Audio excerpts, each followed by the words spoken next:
Before the sun rose on June 5, 1944, Dwight Eisenhower stepped into the cold, gray air outside his command post.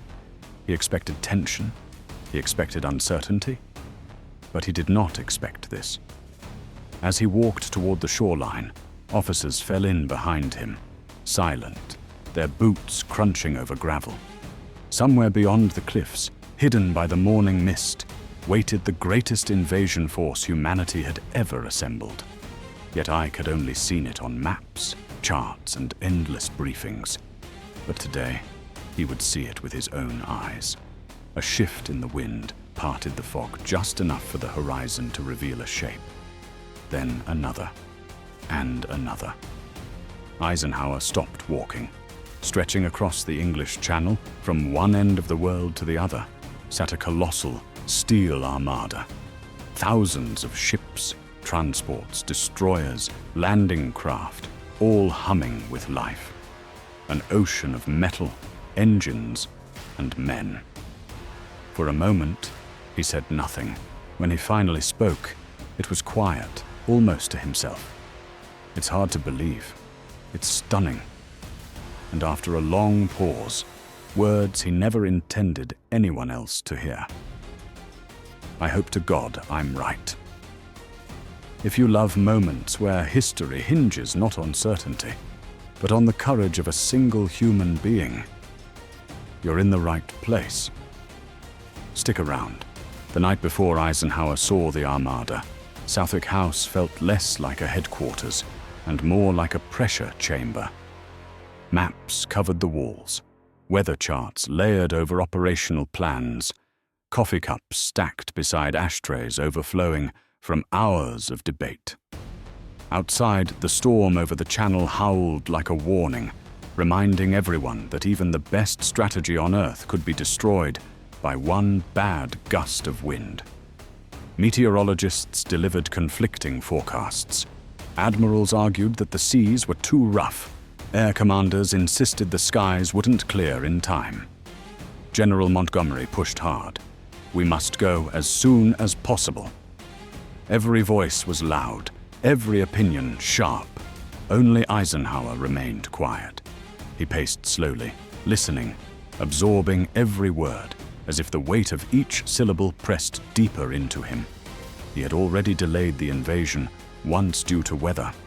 Delay it again, and the Germans might reinforce Normandy, or worse, discover the plan altogether. A single thought gnawed at him. How many lives depend on what I decide before dawn? At 3:30 a.m., exhausted yet determined, Ike finally stepped out of the headquarters into the cold pre-dawn air. The wind hit him like a slap. In the dark distance, hidden by fog and storm, waited the force he would soon unleash. He took a deep breath. He needed to see it for himself. The path from the headquarters down toward the coast was quiet. So quiet that Eisenhower could hear the distant rumble of engines long before he could see anything through the fog. He walked with a small group of officers, but nobody spoke. Their breath drifted in pale clouds. Their boots left wet prints on the cold ground. Every step carried the unspoken question that none of them dared voice. Are we about to send 150,000 men into a trap? Ike's hands were clasped behind his back, his shoulders stiff, his jaw tight. Hours earlier, he had written the note that would be released if the invasion failed, a note taking full responsibility for the defeat. No excuses, no shared blame, just, the failure is mine alone. That letter weighed more than any field marshal's baton. As he descended the slope toward the shoreline, the distant mechanical hum grew louder. Not engines of a few ships, no. This was the low, steady vibration of a force so massive it seemed to pulse through the earth itself. Eisenhower paused, squinting into the thick mist swirling over the channel. Shapes moved somewhere ahead. Dark, enormous silhouettes, drifting like mountains in the fog. His officers waited behind him.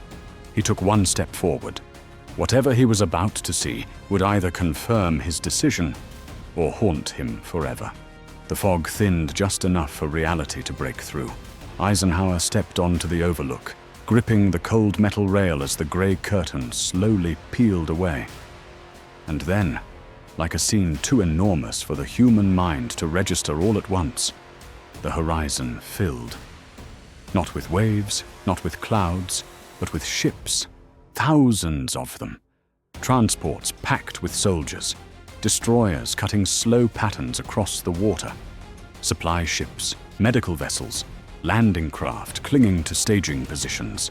Every square mile of the channel seemed alive, thrumming with engines, churning with wakes, glowing with dim, muffled lights beneath the dawn. Officers around Ike exhaled in disbelief. One whispered, "My God."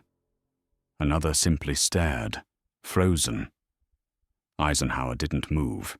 He had seen diagrams, photographs, models, but nothing captured the sheer physical presence of an armada built to change the fate of Europe, a force that had required years of planning, months of secrecy, and countless sacrifices from men who now waited on those decks for his single word.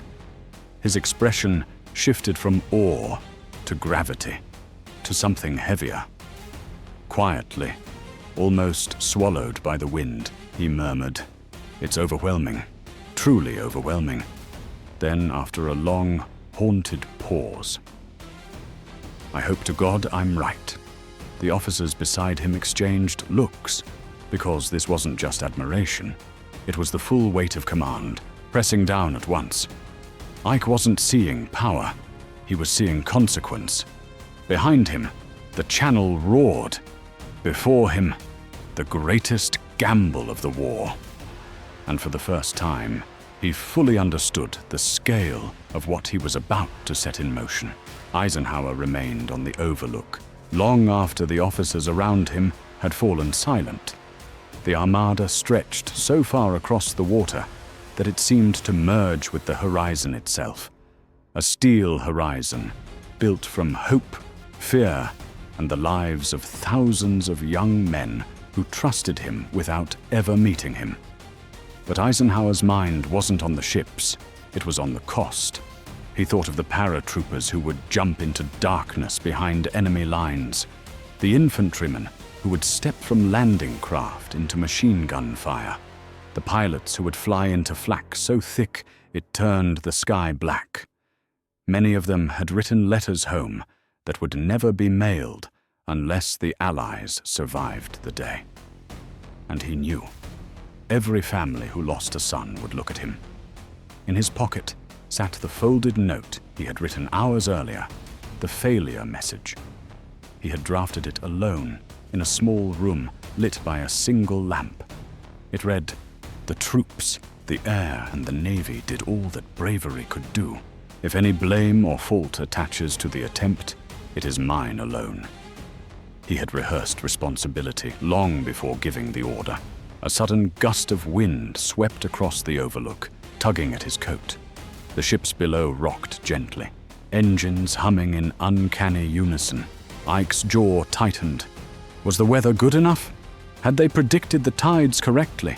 Was the German defense weaker here, or waiting, unseen, ready to crush the landing?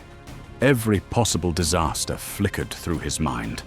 Every failure played out in front of him in the gray morning light. But leadership doesn't come with certainty.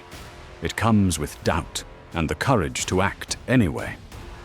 Eisenhower closed his eyes for a moment, steadying his breath. When he opened them, the Armada still waited, silent, patient, colossal. Whatever happened next, history would remember his decision. When Eisenhower returned to the command room, the atmosphere inside hit him like a wall. The tension was thick enough to taste. Admiral Ramsey stood over the naval charts, insisting the seas were still dangerously rough. Air Chief Lee Mallory argued that the airborne operation might suffer catastrophic losses in the high winds. General Montgomery, arms folded, leaned forward with unshakable conviction. "We must go." Delay will only help the Germans. Every man in the room believed he was right. None of them shared the same vision of the coming hours. Maps rustled. Voices overlapped. The storm outside hammered the windows like a reminder of the chaos waiting across the channel. Telephones rang, delivering updated weather reports, all of them conflicting. Small pockets of clear skies, shifting winds, barometric pressure falling, rising, falling again. Eisenhower listened, motionless. The staff turned to him for guidance, for certainty. Things he couldn't give them, because he knew better than anyone that this wasn't a problem of numbers or charts anymore. It was a problem of nerve. Then came the moment that silenced the room. Group Captain Stagg, the chief meteorologist, stepped forward with a final update. His voice trembled slightly, not from fear, but from the weight of what his words meant. There may be a brief window, a small break in the weather, just enough for an assault. The room froze. Admirals exchanged uneasy glances. Generals leaned in. Every eye drifted toward Eisenhower, as if pulled by gravity. He felt it. The collective expectation, the silent question. Is this enough? Are we ready? Do we risk everything on maybe? Ike didn't answer immediately. He walked to the head of the long wooden table, placed both hands on it, and looked across the faces of the men who had planned this operation for years. They leaned in, waiting. History was about to pivot on a breath. The room had gone silent, so silent that the ticking of the wall clock felt deafening. Eisenhower stayed still, hands pressed against the table, eyes lowered, as if he were weighing every life the next sentence would change. He looked up. One by one, he met the eyes of the commanders. Ramsey, Montgomery, Lee Mallory, Stagg. Each face carried a different fear, a different hope, a different version of the future. Another rumble of thunder rolled across the sky. For a moment, the war felt impossibly close. Eisenhower inhaled slowly, deeply, as if pulling in all the doubt, all the uncertainty, all the risk. Then he straightened his shoulders, not with confidence, but with resolve. "I'm quite positive the attack must go tomorrow," he said quietly. A pause. No one breathed. Then came the words that would launch the greatest amphibious invasion in the history of mankind. "Okay, let's go." The commanders reacted instantly, but not with triumph. Ramsey exhaled sharply, rubbing his forehead. Lee Mallory stared at the table, calculating losses. Montgomery gave a firm nod, jaw tight. Everyone understood the magnitude. The order had been given, and there was no turning back. The room erupted into controlled chaos. Officers rushing to telephones, couriers racing down the hallways, coded messages transmitted across England and to ships already at sea. Eisenhower stepped back from the table, suddenly looking older, the strain visible in the slump of his shoulders. He didn't smile, he didn't celebrate. He simply whispered to himself. Words no microphone caught, but several officers later remembered. "The troops will do it. They always do." And with that, the fate of Europe was sealed. The order rippled outward like a shock wave. Within minutes, radios aboard thousands of ships crackled to life. Officers shouted commands across decks soaked with sea spray. Engines roared as the great Armada shifted into motion. Soldiers who had been trying to rest were jolted awake, not by alarm, but by the whispered words passing from bunk to bunk. "It's happening." On airfields across southern England, pilots strapped into their cockpits. Paratroopers tightened their gear, checked their rifles, and exchanged quiet glances heavy with unspoken fears. They knew the risks, they knew the odds, and still they climbed aboard the aircraft that would carry them into the unknown. And by dawn on June 6, 1944, the world changed. More than 156,000 Allied troops crossed the Channel. Over 5,000 ships and 11,000 aircraft supported the assault. The largest amphibious invasion in human history crashed against the beaches of Normandy. The price was staggering. Omaha Beach alone became a nightmare of smoke, fire, and determination. Paratroopers were scattered miles off course. Gliders shattered on landing zones. The German defenses fought with brutal efficiency. But the Allies held. They pushed. They broke through. Hitler's Atlantic Wall, once declared impregnable, cracked under the weight of men who refused to retreat. And from that breach, the liberation of Western Europe began. Every mile reclaimed, every town freed, every bridge crossed, traced back to one moment in a quiet room at Southwick House, and the man who accepted the burden of the decision. Eisenhower would later say he felt relief, not victory. Because D-Day wasn't the end of the war, it was the beginning of the end.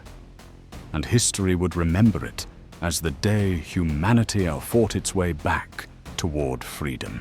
As the guns roared across Normandy and Allied troops pushed inland, Eisenhower didn't celebrate. He didn't step into the spotlight. Instead, he visited the paratroopers, walked among wounded soldiers, and spoke quietly with men who had risked everything on the beaches. He knew the truth. Victory belonged to them. Later, reflecting on D-Day, Ike said words that carried more humility than triumph. The troops, the air, and the Navy did all that bravery could do. And as history now shows, bravery was enough to turn the tide of the entire war. Looking back at that gray dawn when he stood before the Armada, the enormity of the moment becomes clear. He wasn't just seeing ships. He was seeing the future, the one he hoped would emerge if the invasion succeeded, and the terrifying one that would follow if it failed. But leadership isn't the absence of doubt. It's the willingness to act in spite of it. If moments like this, where a single human decision reshapes the world, fascinate you as much as they fascinate us, stay with this channel. There are countless forgotten turning points, hidden voices, and untold stories waiting to surface. Subscribe so you don't miss the next one. History is full of decisions, and we're here to tell the stories behind the ones that changed everything.